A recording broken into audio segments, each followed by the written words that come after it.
Welcome in and welcome back to Bucco-booth, everybody. My name is Benson Fector, and I will be the host of your show today. It has been quite some time since we've been back doing this podcast. This is episode number 56. Have not done an episode since September when we talked about James Marvel. A lot has changed since then. We're not really going to do a recap on the show today. We're sort of just going to jump into some current pirate stuff, but I just want to thank everybody for welcoming me back to the podcast scene and to Bucco-booth. I apologize to all of our listeners, but I hope to continue this every Saturday. Obviously, we are in unprecedented times like we've never seen before in baseball or in this country, but we're still going to try to have fun on this podcast, and we're going to try to have fun with you guys doing some special content. And as usual, we've done this in the past, but we're going to have a mailbag on our show. And our first question comes from Mason. He asks, if there's a season around 50 games, what chance do the Pirates have to make the playoffs? And Mason, I honestly think the Pirates have just about as good of a chance as anybody in a 50-game season. A 50-game season is about one-third of what players are used to, and in a 50-game season, the players would get their prorated salaries as well. Now, the question obviously becomes, would players strike? Would they sit out? But let's just assume that they don't. I would give the Pirates about, a 30% chance to make the playoffs in that scenario. I'm about as optimistic when it comes to the Pirates, and in a 50-game season, again, we have just about as good as a chance as anyone, especially when 20% of our games will be against the Royals and the Tigers. But I'll go 40%. How about that? Our next question is from John. Do you think MLB will happen this year? John, I do think the MLB is going to happen this year, just because that March agreement sort of stipulates that Rob Manfred has the power to unilaterally enact any length of a regular season as long as the players are being paid their prorated salaries and negotiations were in good faith. And at this point, both sides have rejected their proposals. The union wants 114 games prorated. The owners wanted the 82 games, sort of losing money on a sliding scale. Both sides said those really are non-starters for each other, but Manfred, again, does have that power, and I believe Manfred understands how devastating it would be to the sport if they do not play. Obviously, it'd be a terrible look if the players go out on strike if Manfred does make that unilateral decision to enact a 50-game season. So that's it for our mailbag. We'll put that up on our Instagram at Bucks Dugout every week. You can drop your questions in there. In the late 2000s to early 2010s, the Pittsburgh Pirates had a handful of miscellaneous utility men. Former American League Rookie of the Year Eric Hinske was one of them. The Pittsburgh Pirates had a rotating door of bench utility men from the mid to late 2000s. Brandon Moss, Steve Pearce, Ronnie Cedeno were all those kinds of players. But one of the more forgotten ones was corner outfielder Eric Hinske. Hinske looked to be on the path of a successful career back at the turn of the millennium. During his 2002 rookie campaign, the Blue Jays slugger hit for a .279 average, a .363 OBP, and a .481 slugging with a .119 OPS plus and .121 WRC plus in 650 plate appearances. He showed he could hit for power with a .201 isolated slugging, 21 home runs, and 38 doubles. And even though he didn't look like the most athletic third baseman in the league, he still showed some good base running prowess with 13 steals in 14 attempts, and being worth 5.2 base running runs above average. He also put up pretty good defensive numbers at the hot corner with a 2.4 UZR and 5.4 range runs above average. This all led to Hinske receiving American League Rookie of the Year honors. But through the next 3 seasons of the slugger's career, Hinske's offense took a sharp downturn. From 2003 to 2005, the 2002 AL Rookie of the Year hitches for a .250 average, a .324 on base, and .411 slugging with a .90 OPS plus. He still reached double digits in home runs and stolen bases twice and racked up plenty of doubles. falling just one short of 100. But while that might have been passable production at the time, his defense also slipped. Hinske accumulated a minus 2.1 D-WAR after awful showings at the third base in both 2003 and 2004, where he had negative 14.8 UZR, negative 15.3 range runs, and negative 21 DRS. He was moved across the diamond to first base where he did better, a plus 1 UZR, 2.5 UZR plus, and 2.7 range runs, but a 10% below average batter at first base was not going to cut it. Hinske got off to a hot start in 2006 as a bench bat and saw some time in the outfield. He batted for a strong line of a 264 average, a 353 on base, and a 513 slugging with a dozen home runs and a 121 OPS plus through his first 224 plate appearances. But with his spotty history with the bat, the Jays decided to let him go, and the Red Sox ended up purchasing Hinske's contract. Hinske performed pretty similar to his 2003 to 2005 levels after the trade, but had an awful 2007, again mainly serving as a bench bat. Hinske had a 714 OPS and 83 OPS plus through 218 plate appearances. Hinske then signed by the Tampa Bay Rays and actually did pretty well for himself. Through 432 plate appearances, the slugger hit for a 247 average, 333 on base, and a 465 slugging, with 20 home runs and 21 doubles with a 109 OPS plus and 112 WRC plus.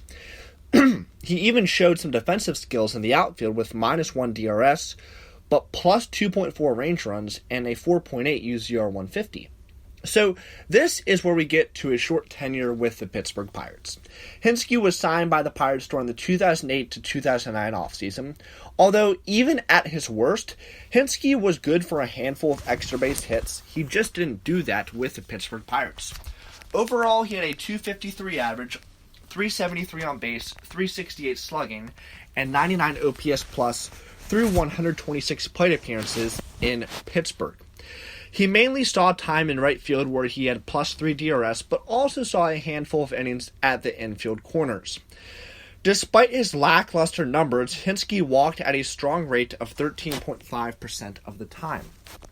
Eventually, Hinske was sent to the New York Yankees for Casey Erickson and catcher Eric Fryer. Hinske saw his extra base hit power increase as his slugging rose above 500, but only had a 316 on base. Then, in 2010, Hinske as a right field first base bench player with the Atlanta Braves and did his job well. He hit for a 256 average, a 338 on base, 456 slugging with 11 home runs and 21 doubles and 320 plate appearances. He also had a 114 OPS plus and 110 WRC plus. But 2010 would be his last productive season. Through the next 3 and final seasons of Hinske's career, the lefty batter hit for an OPS of just 652 and for a 77 OPS plus with the Braves and the Diamondbacks in 2013. Hinske's short tenure with the Pittsburgh Pirates may have just been one of the multiple stepping stones in his surprisingly long career. Hinske may have reached his peak in his outstanding 2002 rookie season, but I wouldn't call his career a failure. Far from it. Hinske won a AL Rookie of the Year award, served a handful of seasons as a decent bench bat for good teams, and won 2 World Series rings in 2007 and 2009. But his career in baseball isn't over yet. Hinske won his 3rd World Series ring in 2016 as one of the Cubs hitting coaches, and is currently one of the Diamondbacks hitting coaches. And when you think back on Eric Hinske, and when I was doing my research for this show, and for this segment, we're going to try to do one of these every week until baseball comes back. But Eric Hinske, he's not a name that jumps out to you. He's not a name that Pirates fans are going to remember. But I hope this segment just gave you a little bit of a spotlight into the career of Eric Hinske. And it goes to show that you don't have to be a superstar to be and to have a very long and what I would call a productive career. He did have his ups and downs, and yes, his peak came about 11 years before he retired, but still, you get the 2 World Series rings, and Hinske has continued his excellent career after his playing days, winning a World Series with the Cubs in 2016, and is now one of the Diamondbacks hitting coaches. So I definitely would say Eric Hinske had a successful career. Neil Walker was the Pittsburgh Pirates' primary second baseman from 2010 to 2015. In those 6 seasons, he established himself as the best offensive second baseman in the team's history. From 2010 to 2015, the Pittsburgh Pirates used a homegrown talent at second base. And when I say homegrown, I don't just mean drafted and developed in the Pirates farm system. Neil Walker was born and raised in Pittsburgh. He eventually became one of the best second basemen in team history. But the question I want to ask is, was he the best offensive second baseman the Pittsburgh Pirates ever had? Walker, who was originally drafted as a catcher and moved to third base before landing at his final position of second base, made his debut in 2009, but received just 40 plate appearances and didn't do all that well. But during his 2010 rookie season, Walker was one of the standout rookies of that year. He opened the decade batting for a .290 average, a .349 on base, and a .462 slugging, with a .121 WRC plus and a dozen home runs. His WRC plus was only surpassed by the National League Rookie of the Year Buster Posey and the second place finisher Jason Hayward. After that season, the switch-hitting middle fielder solidified himself as a solid middle-of-the-order presence for the Pirates up until 2015. From 2011 to 2015, Walker put up a line that consisted of a .269 batting average, .337 on base, and .429 slugging percentage. That accumulated to a .113 OPS plus and WRC plus. Walker also showed some pretty decent power for a second baseman. From 2013 to 2015, Walker totaled 55 long balls, including 16 in both 2013 and 2015, and 23 in 2014. Robinson Cano and Brian Dozier, 2 well-known names and all-stars that were considered top-tier second baseman power hitters, were the only 2 players to have hit more long balls than Walker. In the first half of the decade, Walker was one of the more under-the-radar second basemen in the league. The Pittsburgh Kid hit for a .273 average, a .338 on base, and a .433 slugging with a .115 WRC plus. Walker's WRC plus was top 4 among all second basemen, or even the third highest if you want to consider Ben Zobrist more of a utility man than a true second baseman. Dustin Pedroia was only 2% better than Walker offensively. With 93 home runs, Walker was 4th among all primary second basemen. He was also 6th in WOBA at .337. In comparison, 3-time American League All-Star Ian Kinsler was just 1 point ahead of Walker at .338. Now, I've established how underrated Walker is throughout his Pittsburgh Pirates tenure. So, how does he stack up to other Bucco second basemen? Is he the best out of all of them in the batter's box? Well, I definitely agree that he is the best pure second baseman in Pirates history. What I mean is that Walker is the best Pirates second baseman who has strictly played second base in his tenure. Walker is 2nd in WRC plus, home runs, and 4th in OPS with a minimum of 2,000 plate appearances. But in WRCS, George Grantham had the highest WRC plus at 131. But he played first base in the first 2 years with the Pirates in 1925 and 1926, and split time at second and first in his last year with the Pirates in 1931. Grantham is also first in WOBA at 412. Another player who ranks higher than Walker in WOBA is Dots Miller, but he played over 40% of his innings in the field at first base. Walker might be second in home runs, only being surpassed by Bill Mazeroski. But Maz averaged a home run every .064 games and stepped to the plate 8,379 times in a Pirate uniform. Walker, on the other hand, averaged a home run every .11 games and had a well higher isolated slugging than Mazeroski did, 107 to 159. Walker, on the other hand, played all but 109 innings at second base during his time with the Pittsburgh Pirates. If you eliminate both Grantham and Miller, Walker is 1st in WRC+, isolated slugging percentage, 3rd in WOBA, and 1st in OPS. I think it's pretty accurate to say that Walker is the best offensive primary second baseman the Pittsburgh Pirates ever had.